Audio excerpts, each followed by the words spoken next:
niveau de la dégustation, que ce soit le thé ou le vin, ce sont les mêmes sensations. C'est un produit qu'on va prendre en bouche, qu'on va aérer.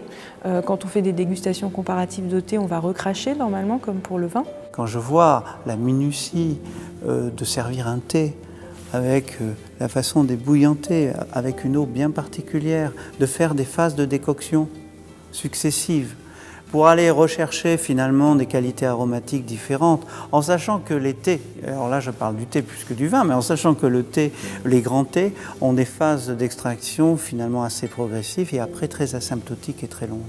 Et bien il y a des vins aussi comme ça. Ils ont des phases d'extraction du fait de leur matière première, de leur maturité, très longues, très subtiles, très lentes, donnant des tanins très élégants et des tanins qui permettront de vieillir. Le thé, c'est pareil. Ce que je trouvais intéressant, c'était de vous faire déguster 3 thés du même terroir. Et notamment, sur les 3, il y en a 2 qui viennent du même producteur. Donc le premier et le deuxième viennent du même producteur, mais processés en thé classique black tea, le thé noir dit rouge en Chine, et processés en pu'er. Donc là, l'intérêt, c'est vraiment de voir avec la même matière première, avec le même terroir, le même cultivar, comment un producteur va pouvoir processer différemment. Saint-Émilion, les grands vins de Saint-Émilion, leur structure, ce sont des vins qui ont la capacité de voyager dans le temps et la capacité de se sublimer dans le temps, comme certains thés. Et comme nous, il y a des vins de Saint-Émilion un peu plus rapides et un peu plus primeurs, comme certains thés qui se servent plus vite, et des vins qui sont un peu plus opulents, qui ont tout en eux, induits par le terroir, induits par la climatologie pour vieillir. Le thé, c'est pareil. Il y a des grands terroirs, il y a des grands thés qui ont mis le temps de se maturer et qui, effectivement, donnent un plaisir beaucoup plus long. C'est extraordinaire, j'avais jamais goûté un thé dans un verre comme ça, tulipé. Et en fait, il y a un nez d'agrumes absolument merveilleux. C'est légèrement citronné, avec presque des arômes d'abricot sec, c'est assez intéressant. Hein. Il y a du bois, mais c'est pas très végétal finalement, hein. Du tout. Sur du fruité, hein, on est très fruité. Saint-Émilion, on est dans l'univers des vins rouges, des vins qui vont être quand même assez fruités, avec du bois en vieillissant, des épices. Donc là, on peut aller dans le registre des pu'er millésimés qui vont avoir 20-30 ans d'âge, qui vont avoir des notes un peu réglisse, des notes cannelle, avec beaucoup de velouté.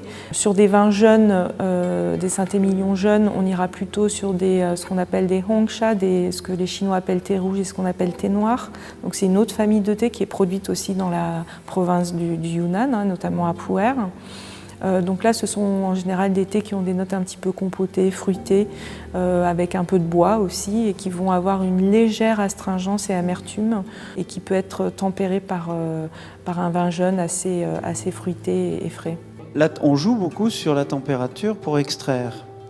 Et comme on en parlait tout à l'heure, un peu comme dans les phases de décoction ou les phases de décoction du thé, nous-mêmes, pendant 21 jours, on goûte tous les jours les cuves qui sont sur leur phase d'extraction. De façon on a plusieurs phases d'extractibilité qu'on goûte jusqu'au point d'équilibre, comme je disais tout à l'heure, entre la finesse et la rusticité, ou si vous allez trop loin, vous tombez sur des choses qui sont astringentes, qui sont pas vraiment intéressantes. Et finalement, on s'aperçoit que la complexité d'un vin, c'est la conjugaison de toutes ces matières premières différentes, plus fruitées, plus boisées, plus structurées, plus profondes, et qui font la complexité d'un vin, quoi. Finalement, c'est ça, hein. On est un peu dans la même conversation. Donc il y a un côté parfois un peu primeur et rapide sur certains thés, de consommation rapide et primeur, et il y a des thés qui sont une histoire plus longue, au même titre que les grands crus. Ils ont une aptitude au vieillissement et il faut prendre le temps avec eux. Et il y a quand même un côté intellectuel pour les comprendre, un peu comme les grands vins, hein. Bon, c'est un plaisir immédiat de boire un vin, mais à un moment donné, il y a toute une préparation, il y a toute une culture autour du vin pour mieux l'apprécier. C'est la même chose avec le thé. C'est un problème d'éducation, un problème de culture, et je trouve que c'est tellement riche de conserver ces gestes, de conserver ces manières de faire, qui font la grandeur finalement de l'humanité.